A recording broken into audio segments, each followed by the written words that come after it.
Ya, selamat pagi untuk siswa-siswa kelas 10 SMK FATA atau kelas 1 untuk masuk di dalam materi bahan pelajaran pendidikan Pancasila dan kewarganegaraan. Ya, khusus kita masuk di dalam pokok bahasan memahami hakikat bangsa dan negara Kesatuan Republik Indonesia atau NKRI. Nah, tentu kan kita tahu ini negara Kesatuan Republik Indonesia, kita sebagai bangsa Indonesia dan kita sebagai warga negara, apa hak dan kewajibannya. Ya, jadi kita sudah hidup ditempatkan Tuhan, dilahirkan pada bangsa Indonesia ini, ya, di wilayah negara Kesatuan Republik Indonesia. Itu batas wilayahnya itu dari Sabang sampai Merauke, Sangiherta Laut sampai ke Pulau Rote, dan kemudian ada batas-batas wilayahnya dengan negara-negara lain. Tapi sekarang kita berbicara tentang bagaimana memahami hakikat bangsa dan negara Kesatuan Republik Indonesia. Kita mampu mendeskripsikan hakikat bangsa dan unsur-unsur terbentuknya negara. Nah, unsur-unsur terbentuknya negara ini kan dalam latar belakang sejarah, ya. Kemudian kita tahu bahwa terbentuknya negara itu ada wilayah, ada masyarakatnya, ada kesatuan pemahaman, prinsip dan kebutuhan yang sama, ya. Kemudian bernaung di dalam satu aturan hukum yang ditaati bersama. Kemudian ada pemimpin, ya, ada aturan-aturan yang dibuat dan ditaati, ya. Ada kawasan yang ditetapkan. Nah, ini yang dikatakan itu hakikat berbangsa, ya, sebagai satu bangsa. Nah, kemudian kan kalau kita sejarah, kemudian bangsa Indonesia karena dijajah, ya, oleh kolonial Belanda, Jepang, Belanda, ya, Portugis, kemudian karena kondisi sama, merasa senasib, sepenanggungan, maka kemudian memproklamirkan kemerdekaan Bung Karno dan Bung Hatta, ya, memproklamirkan bangsa Indonesia, ya, berbangsa dan berbahasa satu, ya, bangsa Indonesia berbahasa Indonesia, ya, dan kemudian membentuk itu nilai-nilai yang kita pelajari, nilai falsafahnya di dalam Pancasila, kemudian diikat dengan Bhinneka Tunggal Ika, ya, berbeda-beda tetapi satu juga. Nah, ini unsur-unsur yang diketahui bahwa sebagai masyarakat yang hidup, warga yang hidup di dalam suatu kawasan negara yang berdaulat, tentu akan ada aturan hukum, ya, tata tertib, tidak bisa hidup seenaknya saja. Sehingga apabila kita keluar untuk berinteraksi dengan sesama, itu ada aturan norma etik, ya, norma, ya, arti norma itu suatu kebiasaan baik yang dilakukan terus-menerus dan difahami sebagai sesuatu yang baik untuk dilakukan, ya, seperti itu, ya, untuk saling menghormati, menghargai sesama, menolong sesama. Itulah hakikat daripada bagaimana mengejawantahkan atau merealisasikan hidup sebagai warga negara Indonesia. Kemudian kita juga masuk kepada mendeskripsikan hakikat negara dan bentuk-bentuk kenegaraan, ya. Jadi kita masuk mendeskripsikan hakikat negara itu, ya, berdaulat, ya, negara. Nah, tentu kita di dalam sejarah perjuangan kebangsaan ini, kemudian terbentuknya negara ini dan sepakat untuk ini bersifat republik, ya. Jadi kalau bersifat negara kesatuan yang bersifat republik, artinya dipimpin oleh seorang presiden, ya. Kan ada yang monarki itu dipimpin oleh raja, ya. Nah, ini juga ada beberapa bentuknya seperti itu. Nah, jadi kita memilih bersifat republik karena pemimpin kita adalah presiden yang dipilih oleh rakyat, ya, untuk memimpin, ya. Nah, ini yang kita mengatakan tentang hakikat negara dan bentuk-bentuk kenegaraan. Kemudian kita harus memahami tentang pengertian dan fungsi tujuan NKRI, ya.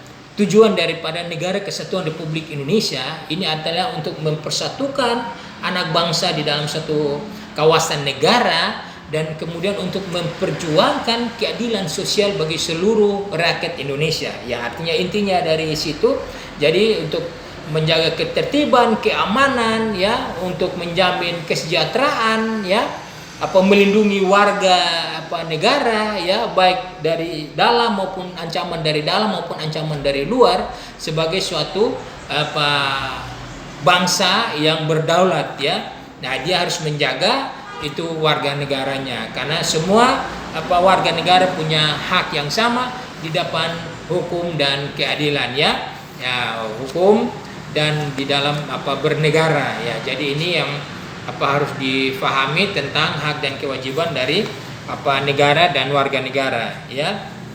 Kemudian kita juga harus sebagai warga negara menunjukkan semangat kebangsaan, ya. Semangat kebangsaan ini kalau warganya sendiri tidak menunjukkan semangat kebangsaan, artinya apa? Pertama, dia peduli dengan dirinya sendiri, ya, secara mandiri, mampu untuk membangun dirinya sendiri, seperti misalnya menjaga hidup yang sehat, ya, tidak melakukan kejahatan, ya, peduli dengan lingkungan, menghargai keluarganya, kemudian menjaga ketertiban dan keamanan lingkungannya, ya, kemudian tunduk kepada aturan-aturan yang sudah ditetapkan. Kemudian dia juga wajib untuk melaksanakan pendidikan, ya, pendidikan dasar, menengah dan atas ini, supaya dia bisa bermanfaat kepada bangsa dan negara, lingkungannya sendiri. Nah, ini yang disebut menunjukkan semangat kebangsaan dan nasionalisme, ya, kebangsaan. Jadi semangat kebangsaan itu bukan kita menunjukkan orang siapa atau negara yang melakukan, tapi warga negara dia berkewajiban untuk menunjukkan bahwa dia warga negara yang taat dan tunduk dan juga menghormati nilai-nilai adat dan budaya, juga aturan-aturan yang ditetapkan oleh bangsa dan negara. Terutama kita lihat di sini bahwa menghormati dan melaksanakan nilai-nilai falsafah negara itu, yaitu Pancasila, kemudian Undang-Undang Dasar 45, peraturan pemerintah pengganti undang-undang, sampai dengan peraturan daerah, ya. Kemudian juga regulasi lainnya, misalnya di bidang pendidikan, wajib belajar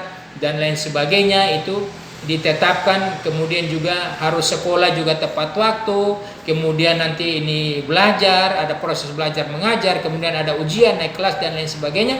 Ini semangat berbangsa dan bernegara itu artinya juga dia peduli terhadap dirinya dan akan bermanfaat kepada keluarga, masyarakat, bangsa dan negara. Ini yang harus difahami oleh peserta didik, di mana dia menunjukkan dirinya, dia semangat berbangsa, ya, sebagai semangat nasionalisme yang baik itu kepada bangsa dan negara. Kemudian di sini patriotisme, ya, semangat nasionalisme. Patriot itu pahlawan, ya.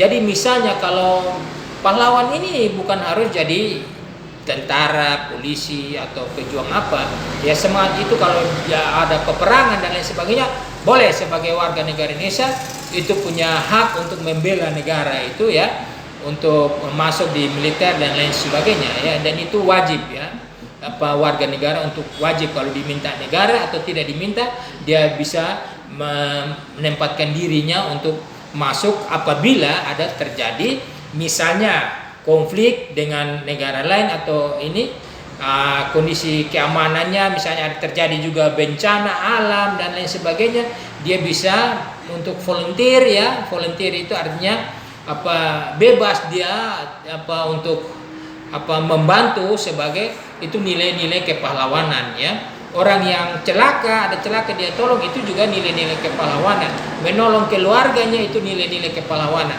Juga terutama menolong dirinya, misalnya dia tidak melakukan tindak kejahatan, sekolahnya yang baik, makan yang baik, ya, menjaga dirinya dari hal-hal yang buruk, ya, melakukan tindakan-tindakan kejahatan dan lain sebagainya. Itulah nilai-nilai patriotisme yang ada di dalam kehidupan seorang warga negara yang bertanggung jawab dengan nilai-nilai luhur Pancasila dan lain sebagainya, nilai-nilai norma etika yang diagungkan, ya, dihargai oleh masyarakat dan bangsa Indonesia sebagai kultur atau budaya, ya, yang harus dijaga dan dihormati, ya. Ya, ini yang perlu dijaga. Kemudian karena juga Pancasila di dalam nilai-nilai ketuhanan yang Maha Esa, kemanusiaan yang adil dan beradab, persatuan Indonesia, kerakyatan yang dipimpin oleh hikmat kebijaksanaan dan permusyawaratan perwakilan, dan kemudian keadilan sosial bagi seluruh rakyat Indonesia.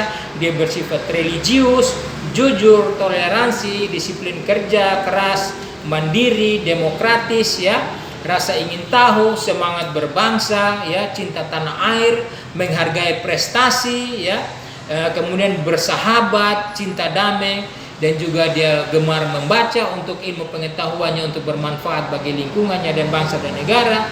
Kemudian dia peduli lingkungan, peduli sosial, dan tanggung jawab mandiri. Ya, ini juga ada peduli lingkungan, tanggung jawab sosial. Jadi kebersihan lingkungan itu bukan tanggung jawab dari petugas cleaning, kebersihan dari pemerintah, dari lurah, camat, RT RW atau ini, tapi diri sendiri menghargai lingkungan yang bersih. Jadi kalau lingkungan kotor, dia dengan sendirinya mengambil inisiatif untuk membersihkan, juga untuk peduli dengan lingkungan, dia tanam pohon dan lain sebagainya untuk lingkungannya bisa lebih baik, sejuk, dan supaya menjaga suatu lingkungan yang sehat, bersih, aman, sejahtera, berdasarkan nilai-nilai luhur Pancasila. Nah, ini untuk belajar ini ada 3 ranah di sana, ranah kognitif, afektif, dan psikomotorik, ya. Belajar apa, tahu apa, bisa apa. Sudah belajar banyak, ya, itu tidak cukup, ya. Belajar apa, ya, itu teori-teori. Kemudian tahu apa, ya, itu afektifnya, dia di dalam pikiran perkataannya itu refleksi dari apa yang dia pelajari. Kemudian psikomotorik, tindakannya itu, ya. Tindakannya itu menunjukkan dia mampu untuk melakukan apa-apa yang dia lakukan itu berdasarkan apa yang dia pelajari. Jadi kalau yang dia pelajarinya baik, moral etikanya baik, tentu apa yang dipikirkan dan dia lakukan itu juga hal-hal yang baik. Nah, ini saja yang dapat disampaikan di dalam pokok bahasan memahami hakikat bangsa dan negara kesatuan Republik Indonesia di dalam kehidupan anak bangsa. Sekian dan terima kasih. Tuhan memberkati dan bermanfaat bagi peserta didik kelas 10 atau kelas 1 ya, SMK FATA. Sekian dan terima kasih.